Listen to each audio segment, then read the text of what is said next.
Right now, the Nigerian political space is experiencing what can only be described as a massive earthquake, and the aftershocks are being felt in every single corner of the country.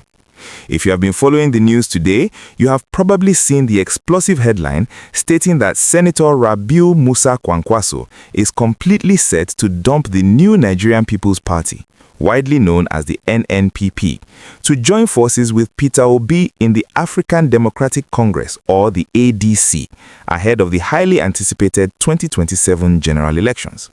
This is not just another random political rumor. This is a calculated, high-stakes chess move that is rapidly changing the entire political calculation for the ruling All Progressives Congress and the main opposition parties. To truly understand the gravity of what is happening right now in 2026, we have to look at the complex chain of events that led to this monumental political decision. For years, Rabiu Kwankwaso has been a dominant figure in northern politics, wielding almost unparalleled influence. But the landscape shifted drastically at the beginning of this year.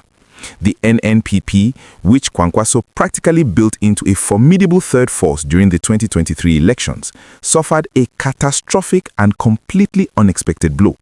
The absolute crown jewel of the Kwankwasiyya movement was Kano State, governed by his political godson Abba Kabir Yusuf. However, in a shocking turn of events late January 2026, Governor Abba Yusuf formally defected to the ruling APC in a highly publicized ceremony right inside the coronation hall of the government house in Kano. He completed his electronic registration and publicly dumped the Kwankwasiyya movement, a move that sent shockwaves throughout the nation.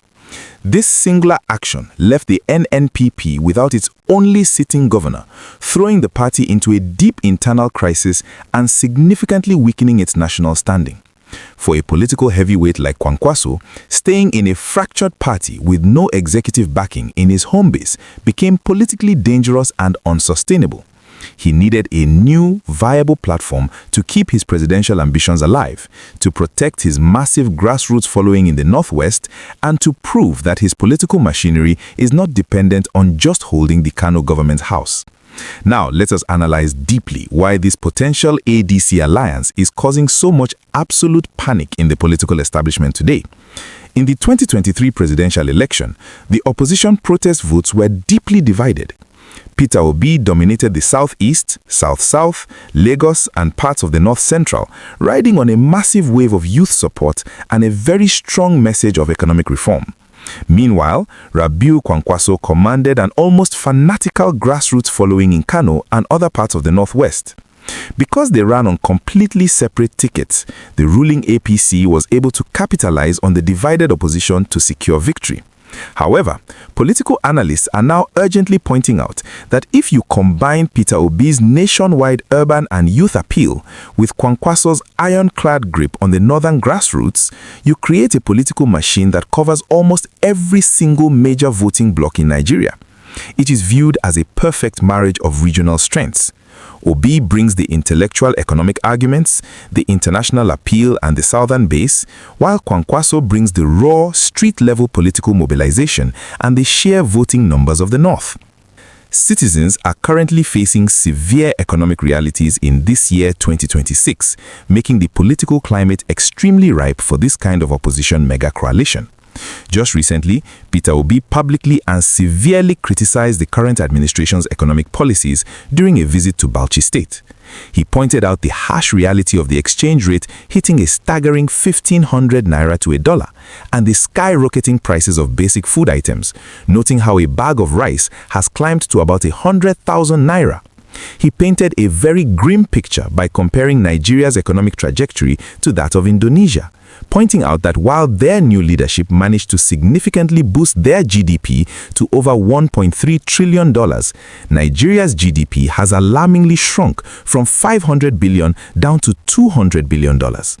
This kind of direct, numbers-based messaging resonates deeply with a population that is completely tired of empty promises and daily economic hardship.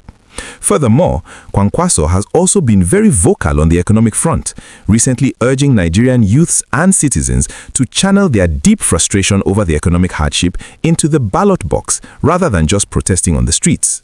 They are both speaking the exact same language of urgency and democratic change, which makes their alliance on the ADC platform so incredibly natural and dangerous to the status quo. The prospect of Kwankwaso stepping onto the ADC platform is not just about him leaving the NNPP, it's about the ultimate consolidation of opposition power in Nigeria.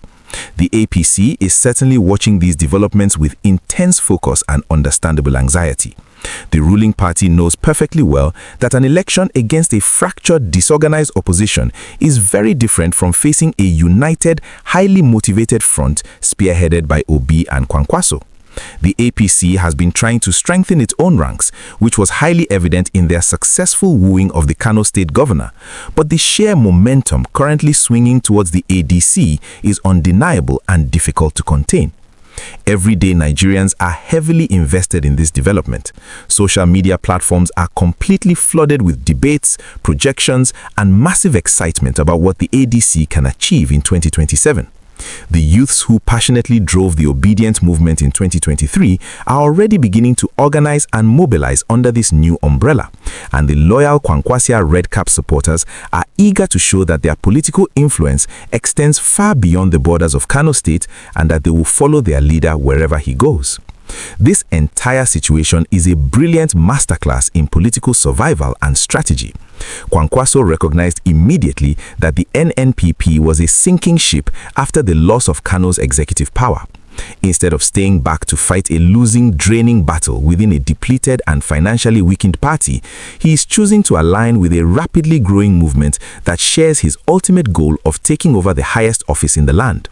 Similarly, Peter Obi realized that the Labour Party's internal divisions and constant legal battles were a massive distraction from the real goal of rescuing the nation, and his decisive move to the ADC has provided a fresh, controversy-free slate to rebuild his campaign. As we get closer to the 2027 general elections, the political temperature in Nigeria is only going to rise higher and higher. The coming weeks and months will be absolutely crucial. We fully expect to see formal declarations, massive joint rallies across the country, and perhaps even more high-profile defections from other parties as politicians redeclare handwriting on the wall and align themselves with this newly formed powerhouse.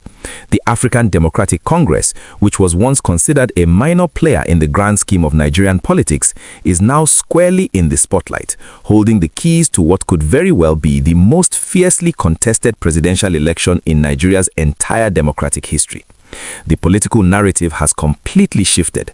The old alliances are dying, and the battle lines for 2027 are being definitively drawn right before our very eyes today. It is truly an exciting and highly critical time for Nigerian democracy, and the entire world is watching very closely to see how this grand alliance will officially take off and whether it will finally deliver the long-awaited change that millions of ordinary citizens are so eagerly hoping for.